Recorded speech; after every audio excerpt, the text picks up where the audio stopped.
Life is simply too short and unpredictable to not live exactly the way that you please.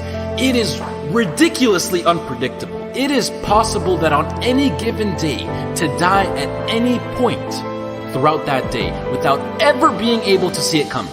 You know, when I was 13, I had this teacher who was an absolutely amazing person. I'd known him for several years then, and he had 2 kids, a loving wife. He was a man of God, contributed to the community. He gave us everything that he had, and he would bike to school every single day. I always remember him coming to school on his bike, and one morning on his way to school, it was early in the morning, he was crossing an intersection. A reckless driver comes out of nowhere, hits him, he dies on the spot, on the moment of impact.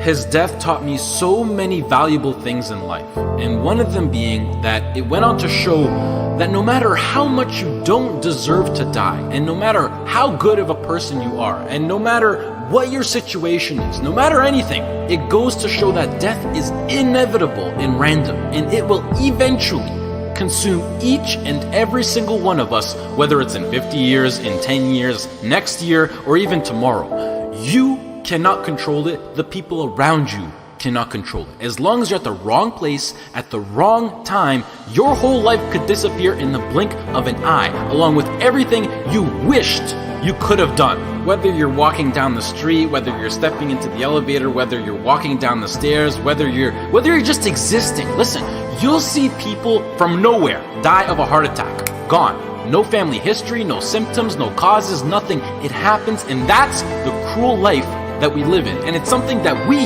cannot control. So what I want to make clear is that regardless of the path that you take in your life, at one point death will consume you. It doesn't care whether you floss your teeth in the morning, whether you raise a family or not, whether you go on to be rich, poor, a success, a failure, whatever, you are still going to die at one point. It is that simple. And knowing that you're going to die soon should be the biggest motivation to both make the difficult decisions in life and to get your ass out of bed in the morning. So now the question becomes, what is it that you truly have to lose?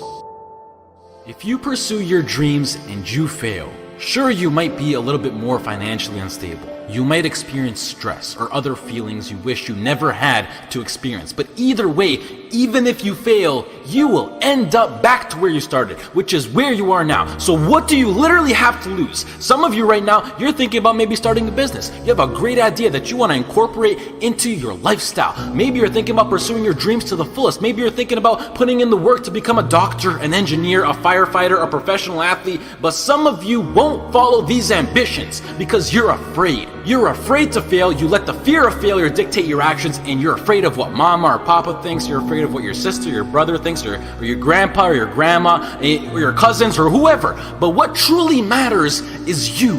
You are in possession of a gift. You have a talent, and whatever that talent is, you can make yourself and the people around you a stronger and better place with it. But sometimes the only way to do that is to take a risk. At one point, you have got to take a leap if you want to make that gift that you have become a reality.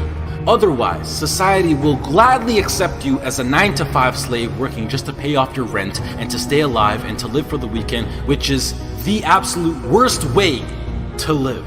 If you don't jump, believe me, if you don't pursue your gift, you will live a life full of regret, and your gift, your dreams, everything that you ever had to offer to the world will die with you. From first-hand experience, I am pissed off at myself. I am pissed off, and I regret so much in my life. I can't even fathom explaining it. Not about what I've done, but what I haven't done. All the opportunities that I turned down, and all the chances that I never took just because I was afraid or because I was worried about what other people think.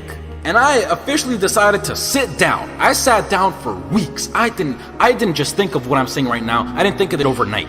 This is months. This is months of thinking, and I just sat down and I just wrote. And after comparing the randomness of death versus the chance of you failing while relentlessly pursuing your dreams versus the chance of you living a terrible life because you failed at pursuing your dreams versus just calling it a day right now and living a traditional Western world lifestyle versus everything you can think of versus absolutely everything. And I can gladly say that right now, as of this moment right here, I would rather live each day as if it were my last and take every risk possible in these sacred moments that I have on earth now to make myself as successful and happy as possible than to be sitting in my deathbed when I'm 90 years old regretting not taking a chance and thinking about what my life could have been if I just jumped when I was 18 or when I was 15 or when I was 22, because tomorrow is not a promise. I would rather die trying to live my dreams